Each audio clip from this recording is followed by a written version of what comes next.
I'll try to act normal and natural. So, Yeah.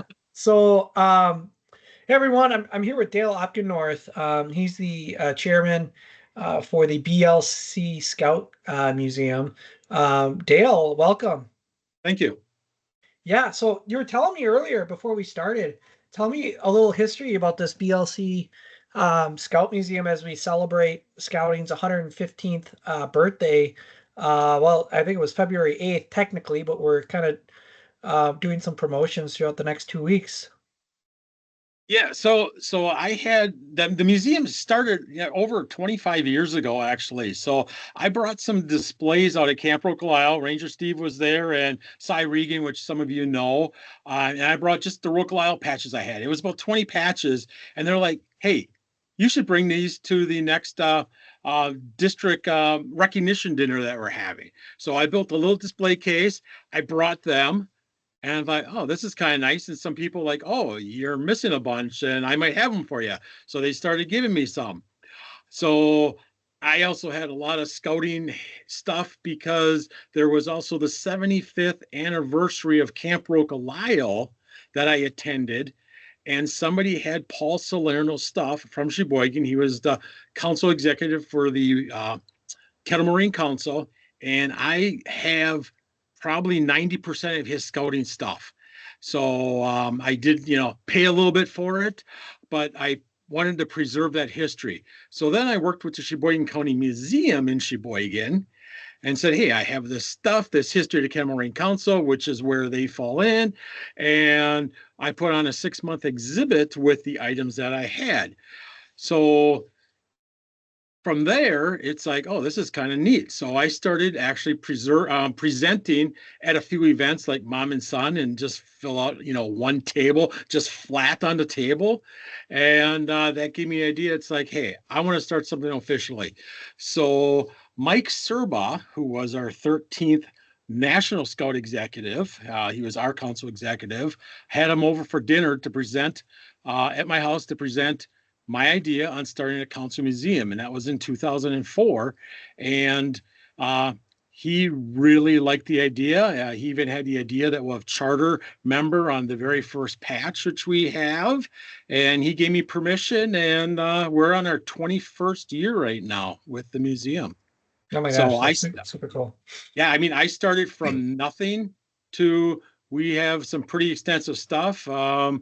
People have visited where we have the storage where I work, and they're like, "This is even more professional than paid professional museums." It's I have it very highly organized and do everything to museum standards. It's just what I love to do. Well, obviously, this is really important in your life and in Tyler, your son's life. How does scouting, how does it shape your personal values and character? Oh, scouting, it's the scout oath and law. I mean, really, it comes down to that. I think if you remember that and trustworthy, the very first point of scout law, you can gain trust, you can lose trust. Say what you do what you say. The thing that's interesting is nobody ever will remember all the good that you do, but if you do one little thing wrong, they're going to remember that, and it can ruin everything. So, with the museum, as I told my boys, I says, I can do all this good stuff, and I do one thing that's wrong and lose trust with anybody, I can almost consider this thing dead. So, it's just very important, trustworthy, and and respecting others too. So thank yous go a long ways too. So what's really interesting, we give donation letters, thank you letters at the museum, and many a times I have gotten many more things after I spent that little bit of postage uh, and thanked them for what they gave. One example, I'm not going to use any names here, but a person donated something, his objects, and $50 cash he gave. So thank you. Put that in. He gave me something. It was really unique to Roquelisle. I hung it up, put it in the picture of the thank you letter. And a week later, he sent a $1,000 check to the museum to use how we saw fit. So thank yous go a long ways. Nice. Nice. Speaking of the thank yous, I looking back, reminiscing of scouting history, share a little brief history of scouting in general, like and how has it evolved over the years, the last 115 years? Yeah, so I'm also, if you don't know, I'm also the counselor for Scouting Heritage Merit Badge. So Tyler, my son, who is my left and right hand man with helping me with the museum, he takes a lot of vacation and helps me with this. But we just updated our Scouting Heritage PowerPoint presentation from 77 to 110 slides because there's just so much stuff, and we have so much history within the museum that really pertains to national and so forth. But it really started with Baden Powell. He started the World Scouting movement in Britain in 1907. In 1909, William Boyce, he was over in England. There was a London fog. Many have heard this story. A scout helped him across the street. He wanted to do something, and the scout said, "No, I don't take anything." This gave him the idea to bring it to the United States. So Boyce was very instrumental with having it registered with in the United States. And February 8th, 1910, which was just a few days ago, was our official anniversary. And that was the start date in 1910. 1915, Order of the Arrow was founded.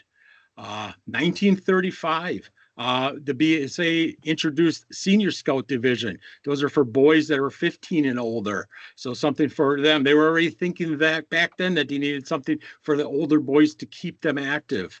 1937 was the first National Jamboree that took place. However, 1935 was supposed to be the first jamboree, but it was canceled due to the polio epidemic. And we can relate to that, to the COVID that we just recently had, a few years ago, 5 years ago, actually, this month.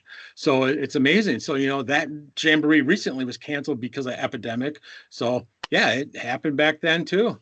1949, BSA, they introduced the exploring program for ages 14 and older.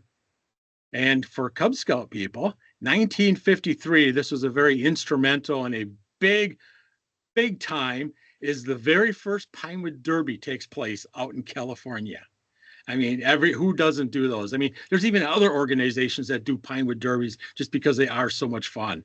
1969, Neil Armstrong, we all have heard of him. He's Eagle Scout, and he was the first to be on the moon.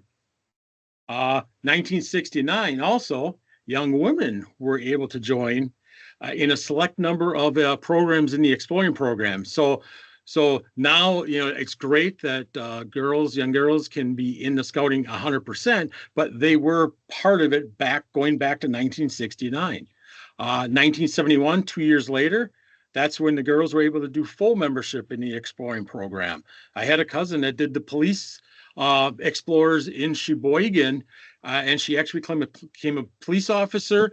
She retired actually just a few years ago up in Appleton.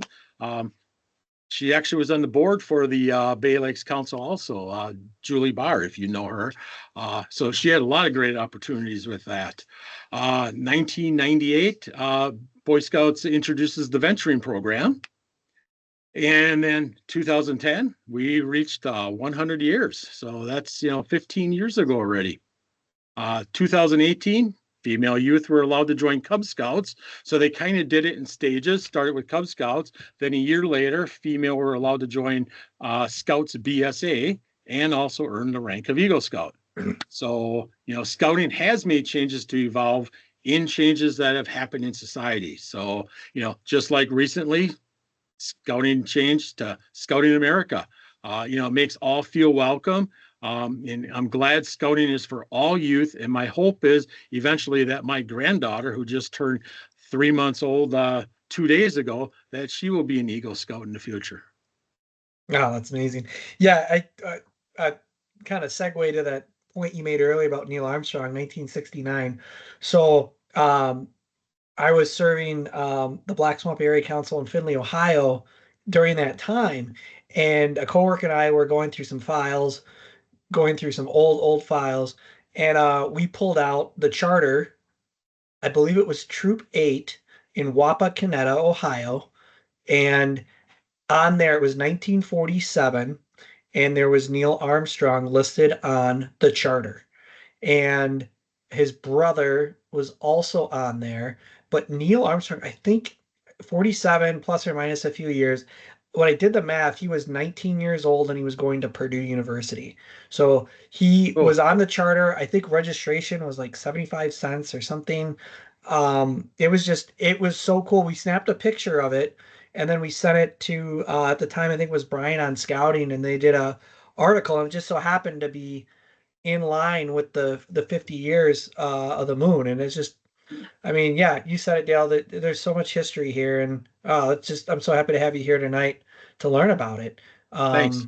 Yeah, so um, I guess with all that history, what are some of the unique scouting artifacts you've encountered over the years? Wow. So this is what's really exciting, and this is where we just added a bunch to the scouting heritage. So not only have I encountered, but we as the museum have possession and have these things on displays at events. I mean, these are things that we have in our collection. So one thing is the 1910 Rebound Scout Handbook.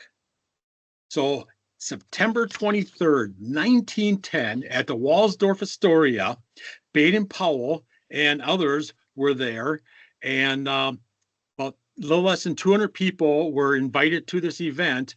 And he, at this event, blessed scouting in the United States. Uh, we have a book that was donated to us that belonged to Gilbert Nelson Jerome. He was a well-known pilot at the time. He was a well-known poet. I actually have pictures that I put on display next to his plane, and he was killed during World War One in active war. And what was unique back then is if that happened, you were actually buried with military honors by the enemy. So that was very common back then. So, well, we have his handbook. The inside has it his handwriting of his address and his name in there. It's a very cool thing. So less than 200 of these exist. And I'm sure Baden-Powell touched that. I'm sure he was part of handing those out at that event. So that was very cool to have that. The person that donated that to us, he actually happened to have two of these books. One had this great provenance, one did not, and he gave me a choice. So I picked the one that has more of the history, and it's great. What was really cool with this book too is Antique Roadshow. There's these guys that they don't do it anymore, but they'll go to events. So I actually paid the $10, took it to a church, and brought the book and all kinds of information. And it's so fun to watch them because they have their screens and they're searching. And I actually taught him things about it, and he was very intrigued by it. So he asked me the value. I'm not gonna say the value of it, but what I said, he actually thought I was light on what the value is of that book. So he thought it was very cool. So it was a very cool thing to be able to share, and anybody in the room was excited too about it. So it was fun. Another neat thing that we have, our council at the 10th anniversary, we had an encampment up at EAA, and Greenbar Bill, and I remember being there. He was there, and we actually have a card. There was a little cards that you had that had a map of the encampment, and it actually has his signature on it. So it's authorized signature by Greenbar Bill. So it's something I put on display. So I think that's cool. Another thing that's neat that happened during the war was Cherry Camp up in Door County. It happened for several years, but there was only 2 years that they put patches out in 1943 and 44 during the war. And so this was where they picked cherries. So cherries were picked for the war effort for two reasons. One, for the fruit, but two, for the pits. So peach pits and cherry pits were used. They actually would burn them. The charcoal was then used in gas masks. So a lot of people don't know that history. So this happened up in Door County. It only happened for a few weeks. There was 110 scouts that did this. They had to pick 7.5 pails to pay for their room and board for the week. Not 7 or 8, but 7.5. I just think that's such a neat number. And they would usually, beyond that, earn about $50 in the week which in today's dollars is about $1,000. So they were hustling. What's real funny was during our merit badge, Tyler found a video that has this history, and they would have bologna sandwiches and Kool-Aid at lunch and cherry pie every night for dessert. So you can imagine picking cherries all day and then eating cherry pie. They also got to go to town on Sundays, so they only worked 6 days a week. And on Sundays, they had to wear a white shirt and their best and had to attend church in order to go and have some fun in the local community up there. So kind of a neat thing. So we have that history. Another thing that we talk about in the merit badge is Paul Sipple. He was an Eagle Scout, and he was the first Eagle Scout to go to Antarctica for a year or a year and a half it was. So can you imagine being 17, asking your parents, can I go to Antarctica? So he also was coined with the phrase wind chill factor. So he's the one that came up with this. But what really makes it neat, and we just got this piece of artifact probably less than 3 months ago, is that he came in 1935 to Appleton, to Valley Council, which it was back then, and he was the keynote speaker at their annual meeting. So we actually have the program and his signature on it. So another thing on display. So, great piece of, not only national history, but he came to our, geographical area back then, 1935. So, and then James E. West, he was the second national executive, but he was for a long time. So he managed a lot of stuff, but he came in 1947 to Valley Council back then. And we have one of the annual reports where he signed that also. So very cool. So we have a lot of history that ties not only to local, but it ties to the national program. So it's very exciting to share this with the Scouts. Something else that you might have heard is Sputnik. So this is a great thing that for like STEM events, I like to bring this. So Sputnik, when it fell out of the orbit, it landed up in Manitowoc in the street right next to the Roar West Art Museum. So they actually have copies of it. Government wouldn't give them the real things, but they have copies they have on display. But Scouting Magazine actually had an article on Sputnik. So I have a whole write-up. I have that art, the magazine, and then I have a whole write-up, and then start teaching kids what happened like very close to us within our council. So we're very blessed with the stuff that we do have, sharing and preserving. So that's the fun part of it. Wow, that's incredible history there. Unreal. Walk me through what goes into the archiving? How do you process? How do you evaluate? How does that system work? Well, the first key important thing is to have a mission statement and vision statement. You have to know what you want to collect. So when somebody gives us something, if it doesn't fit the mission, it's like we won't accept it, or I let people know that we will actually, we will sell or trade with others and then get stuff that we need. And I've never had anybody have a problem with that. We usually end up getting more stuff due to that. But so somebody donates something, we have a letter that we give to them that they have turned the rights over to us. And in 20 years, I've never had anybody come to me and say, "Hey, I want to have this back." If somebody did, I would, but nobody's ever had that. It's, again, say what you do what you say, trust. A lot of these exhibits that we have grown from a few things to a lot. So let's say we put things in frames. So let's say I have maybe 3 frames back then to where I might have 50 frames filled with stuff. It's because they saw me keep going to events and I gained the trust. So that's how we have built this. And we do everything to museum standards. So we actually have a program called Past Perfect. There's over 11,000 museums worldwide that use this. Pretty much if you see any exhibits that I do take, 99% of it's all documented, and I have over 10,000 items documented in there. And it's even how I preserve the stuff. I do everything to museum standards. So like a patch, how I tag it. So it's acid-free paper, acid-free ink, cotton thread, stitch it. So I've actually learned this from the Sheboygan County Museum. So they've helped me to build and work with what I've done.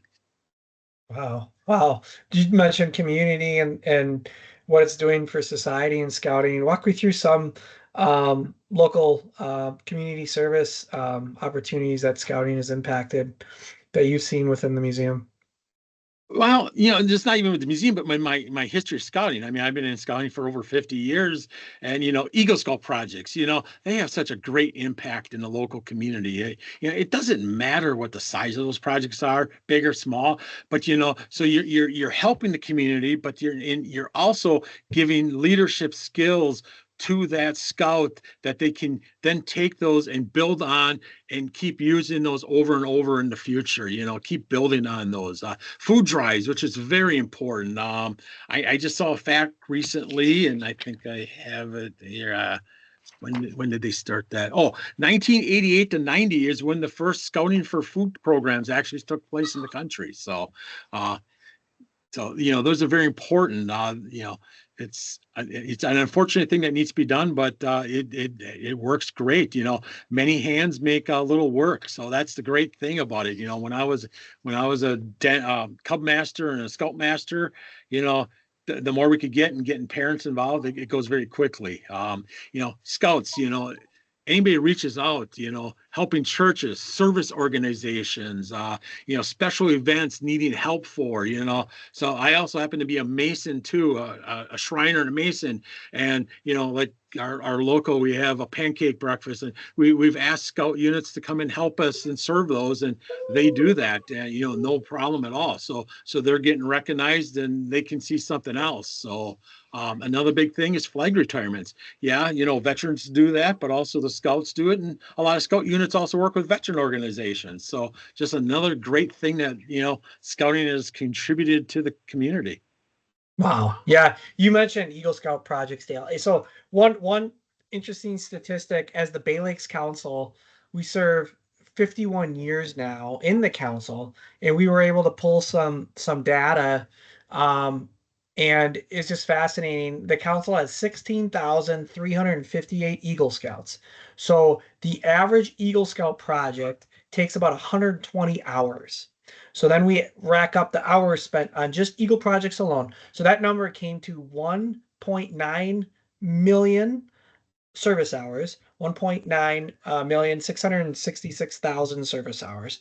And then we take it a step further, and I believe state of Wisconsin looks at if you put a cost, a value dollar on each service hour, it's around $30 that the state Okay. of Wisconsin honors as far as service, labor, and the actual outcome of the projects. And the Bay Lakes Council alone, if you were to add that all together, is $59 million that has been given back to the community in as far as service projects alone, just within Bay Lakes Council. So Yeah, because a lot of these they would actually be having to hire somebody to do it, So mhm. so like my oldest son, he did a project. It turned into be more projects. It was like 3 weekends long, but he managed it because it was going so good. They kept adding to it. But one of it was painting and replacing posts.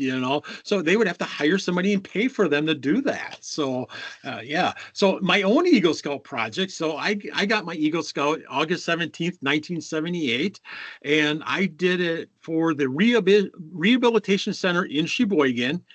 And I actually continued it for many years after, and my mom did even after I earned my Eagle Scout. And back then, it was very popular to collect box tops and other things that they could turn in and get, equipment and tools and stuff that they needed. So I had a whole network of people that just kept saving them for us, and go and bring them in there and all that. So yeah, it wasn't just a one and done for me. In my own experience, it was a great experience. Wow. Yeah, hitting all those points on history, I kind of want to segue to a little bit about the future and the direction of scouting, and teeing up the future and the relevance coming forward. What sort of challenges is scouting faced today with, and how have you seen it adapting? You know, I think scouting in any organization has the same issue of I do not think people realize the importance of having human interaction, belonging to a group and being there in person. There's too much of this, and thinking that we can just meet and all that. But there is such a difference in being in person. I've had opportunities to work remotely, and now I work in an office. I'd much rather go in the office. That human interaction. I will walk up to somebody's desk and hey, what is this? But it's you need to have that. It can be useful having virtual meetings, so yes, during COVID some things have happened. It's actually worked as a benefit for the museum board, because we used to, all over hour and a half, 2 hours, people would drive for an hour and a half meeting and drive back home. So now we can do it. We're getting exactly the same, if not more, done by doing it. And I've actually have a person that is out of council on our museum board. So that wouldn't even be a possibility without that. So you got to realize when it's important and when to do it, but you can't rely only on that. But belong to an organization, and you learn your people skills so much more that way. What It's what that are, face to face. yeah. Yeah, what are some of your hopes for the future of scouting, and what initiatives are being put in place to see those, you think? Well, I want to see scouting continue for all youth. Usually what's interesting whenever there's, 100th anniversary, 115th anniversary, people, oh, we want to go for another 115 years. No, I want it to go for a lot longer. I want this to continue forever. Um, scouting, I've seen some recent reports that, there is an uptick, there is positive, people are rejoining. COVID hurt scouting bad. It's like you got to have, and it all starts with the Cub Scouts. If you don't get people in Cub Scouts, they're not going to move on to Boy Scouts. And I've talked to some leaders and some local people that things are turning around, and I know they are. So it's great, not only locally but also on the nation. And again, you realize the importance of keeping outing in scouting. So one thing that I talk about during the merit badge is that for several years, National actually took out the outing and scouting and realized it was a bad mistake just back in the 70s. It's like, no, we got to put outing back in scouting. This is where you learn and you build and keep going on everything that you learn. As far as me with the museum, to keep maintaining the history of scouting, learn from the past, good or bad. There's a lot of things that changed because in scouting because of bad people. One of them is, in the Order of the Arrow. It used to be that when you join, for one, you would wear your sash over your left shoulder, one you'd wear it over your right shoulder. There was no difference. Well, because of Hitler and the Third Reich, they wore their white sashes over their left shoulders. So the scout thought of something. Again, what are they doing? What are you doing to constantly change? Well, we're going to keep it just over the right shoulder, and we're going to have bars above the top and the bottom of the arrows to signify what level you are within the order arrow. So things can happen for the good. Um, so just got to do that. And us as a museum, we are here to preserve the history. So one thing is, current items. It's kind of like, oh, why do you need that right now? Well, if we don't preserve it today, we're not going to have it for tomorrow. So that's the cool thing. One thing too is, even though that they're newer things and we put those on display because whatever happened yesterday is history already, but to see a scout at an event when I have things on display and you see a scout pointing and you hear them talking, say, hey, I was at that event. Hey, the museum has the same patch I have. I mean, that's just great. I love to hear that and their excitement. It's only a couple-year-old patch, but they're so excited to see that what they have is also in the museum. Wow. Yeah, that's outstanding. And to echo your thoughts on how scouting's adapted, just to share some statistics.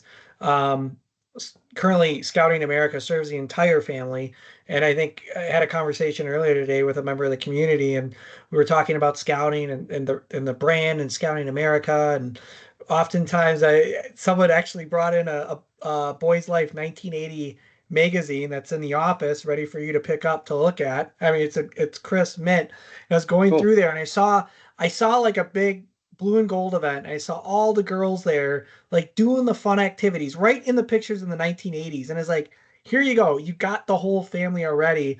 And I'm proud to say that we're serving 20% of our total membership now are girls. And I see it with my son's own pack where our Cub Master has an older son who's now gone off to Scouts BSA in the older youth program, and their younger daughter is a Weeblo now, and he's still the Scoutmaster, and they're getting those timeless character. You said it earlier, trustworthy, those core values in the mission statement of the Scout Oath and Scout Law. And it's great to see Scouting embrace the entire family. So Yeah. 20%. Yeah, every year it's just kind of going higher and higher. And Dale, Yep. you've gone to summer camp, you've seen our camp staff. I would venture to say that's north of sometimes 40% of our camp staff are girls and adult leaders. And that's That even before they could technically earn the Eagle Scout. And I've talked to many of those girls, like saying, why can't they let us in? And I'm glad finally, unfortunately, some had to suffer and couldn't. But you know what? Hopefully, when they get families, and if they have girls, they'll get them involved. So when you mentioned about the boys' life, so when we did meet as board meetings for the museum in person and there'd be a donation, we would go through it. We had one board member that he would always be looking for the boys' life if there was any donations, and he would grab them. And the first thing he usually open it up and go to the back of the boys' life. Do you know why they went to the back? The jokes, jokes. The the jokes. That jokes. was the Yep. first thing. And he started reading some and just laughing to himself. So that just brought up a great memory there of, you know, it's amazing. And you got to wonder, it'd be man, yeah, if I would have time to do this, yeah, that's not gonna be possible. But to go through and every joke and how many times has the same joke been repeated over time, I'm Hmm. sure there's several that have been. You utilize that technology, scan them all, and then have a little AI algorithm find out, and that'd be a nice side project for Tyler. Yeah. Yeah, Oh, we actually, as far speaking of boys' lives, us as a museum, we're trying to get one of every copy. So from 1952 to present, we have one copy of everything, and we do go back to 1917 and 18 full years. And I actually am working the deal to get about another 150 to fill in a lot of the older ones. So again, it's nothing that you really put on display a lot, but it's a neat piece of history. And someday we'll be able to look at those, and some will go on display, to show the differences of what they are. So that's the thing too. When with a donation, some people I've had where they want to donate, and like when can you guarantee this going on display? I can never guarantee. I had one person that wanted to donate a whole van's worth, and they said, "Well, only if you build displays for everything, we're going to donate." I says, "No, I can't do it." Well, guess what? They still donated it to us, and there's probably 200 items I know that we do put on display on a regular basis from that donation. Most museums, it's less than 1% that they put on display that you see. The Smithsonian, less than 0.5% is on display. They're constantly finding things that are on the shelves that didn't even realize that they had. So when I go to an event and I have 50 feet of displays, that's less than 2% of what we have that I can put on display. So because it's always funny when people say, "Oh, you don't have this, you don't have that." Well, my vehicle's only so big and I can only put so much on display. And I always try to mix it up and add new things. So it's never the same thing. wow. Wow, super cool. Yeah, it's just it's incredible to hear some of these stories about um the history, the timeless, the boy's life and how that's evolved. I just going thumbing through it today, just seeing the ads. There was a ad for a BMX bicycle. It was like $68. It's just like, wow, okay. We can Yeah, get a bike yeah. for So $68. yeah. So another But thing with core values and principles, so I had an opportunity to do HPWP training. It's high performance workplace. It was a week-long training with work. It was mandatory. It started on a Sunday and went through Friday. And it was all about trust, respect. So trust is the first point of Scout Law. I remember even one thing I had to talk about, and why was this important? And I said because it relates so much to scouting. The training, and there's a lot of adults here that can relate to this. It was very similar to wood badge training. Uh, Many of the exercises were exactly the same in this high performance and wood badge. And I actually told them I've already done these exercises. So some adults out might understand the red black game. And, that was definitely one that I could have changed the intended results of that. And they actually thanked me for being honest and stepping aside because I could have really screwed up the results with that. But, it's like, it's scouting, it's you're out of scouting and it's all still the same thing. So it's just something very important to remember. Wow. Yeah. What and I think tying that teamwork and leadership, any other journeys you've seen or things you've interacted with across your journey? Nah, not that I can think of right now. Sorry. Mhm. Yeah. Well, what other things you care to share, Dale, before we wrap up? Before we go, I just want to give, if you want to share your email address for our folks watching and listening, if they have some memorabilia or things, where can they find you, Dale? Um, so if you want to email me, it's it's OPGENORTHDALE at gmail.com. Or you can call me too and leave a message 920 627 3253.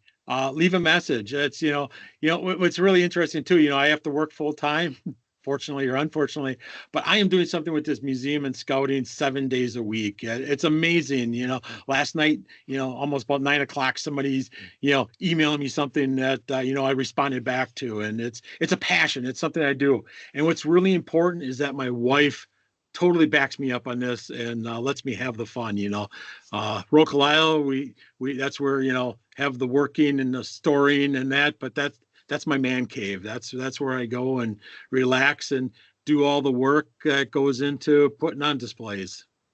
Wow, very cool. Yeah, Rocalia, I mean that's a timeless camp in the Bay-Lakes Council, and we have a lot of other camps that little history on Bay-Lakes Council.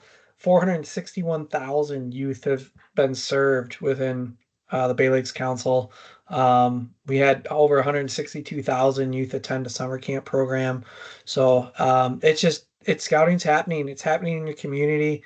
I always tell, our unit, get out of the church basements and get out there. It's happening. You're driving by, there's unit meetings going on and scouting for food. Over 200,000 pounds of food are collected each year. So yeah, it's strong. It's well, Scouting America, the brand, we're here. So Yep. So you mentioned Rocalisle, and it just reached 100 years last year. And what's really neat with that is my grandfather was in scouting, and I have pictures on display at camp in the training post of my grandfather being there the very first year it was a Boy Scout camp. And what you might not realize is there was no roads to get to the camp in the first couple of years. You had to take boats to come across the lake to get to the camp. So it's kind of neat that you know scouting goes back in my family, and he was at Rocalisle where myself, my two sons have done camp staff, and that's where I'm pretty much every weekend if I'm not at an event. So it's just a neat tie for me. great. Well, good. Well, yeah, you know where to reach Dale. Again, the number you gave Dale was 920. 627 3253. Yeah, so if you have any scouting memorabilia that your grandpa had just laying around, or don't throw it out. I mean, there's some classic things that people have, and Dale take some wonderful care with it, and display it and take care of it as it should be. So appreciate everyone joining as we celebrate Scouting's 115th birthday. And if you want to learn how to join Scouting, you can go to beascout.org and type in your zip code, and it'll give you a pin drop of local scouting programs within your area. And encourage every youth, every family that has youth to get them involved and find a scout unit, because They're going to get, the leadership character. We were talking merit badge programs, just the merit badges that our kids can get exposed to and set up their career passion, could be their hobby, could be some of their passion that they have that they just haven't found yet. And I think that's just a great curriculum within scouting. It's a movement. So, all right. Well, we're going to wrap it up, Dale. This was fun. Appreciate it. Excellent. Thank you. And yeah, we'll see you all some other time. Have a good day. Thank you.